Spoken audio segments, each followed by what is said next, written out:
আসসালামু আলাইকুম। ইমান এবং আমলের বাইরে থেকে আমরা যতই দুনিয়া কামাইয়ের চেষ্টা করি, ওইখানে এক নম্বরে দেখা দিবে না বরকত, আর দ্বিতীয়তে আপনি রিজিকে যেটা আছে ওইটা পাবেন, তবে ওইটার মধ্যে কোনো বরকত থাকবে না।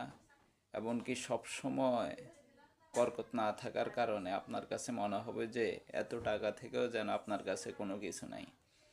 এই কারণে আসলে ভাই, আমলের মাধ্যমে যদি আমরা কোনো কার্যক্রম আল্লাহ পাকের হুকুম আহকামগুলা যদি সঠিকভাবে মেনে যদি যে কোনো কাজকর্ম করি, তাইলে দেখা গেছে ওইখানে বরকত থাকবে। এমনকি বরকত থাকার কারণে আমার কাছে যদিও কোনো কম জিনিস আসে, ওইটার বরকত ইনশাল্লাহ বহুগুণে বেড়ে যাবে। এ কারণে ইনশাল্লাহ আমরা যে যেখানে আছি, যে যে অবস্থানে আছি, যে যে অবস্থায় চাকরি বাকরি ব্যবসা বাণিজ্য যে যাই করতেছি, সবাই ইনশাল্লাহ ইসলামের যেসব নিয়ম নীতি বিধিবিধান, এমনকি যেসব প্রতিনিয়ত যেসব আমলগুলো আছে এগুলো মেনে চলার চেষ্টা করব।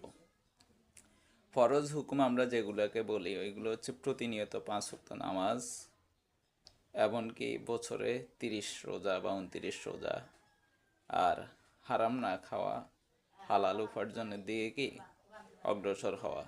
তো ইনশাল্লাহ এসব মেনে চললে ইনশাল্লাহ আমরা দুনিয়াতেও শান্তিতে থাকতে পারবো, আখেরাতেও শান্তিতে থাকতে পারবো।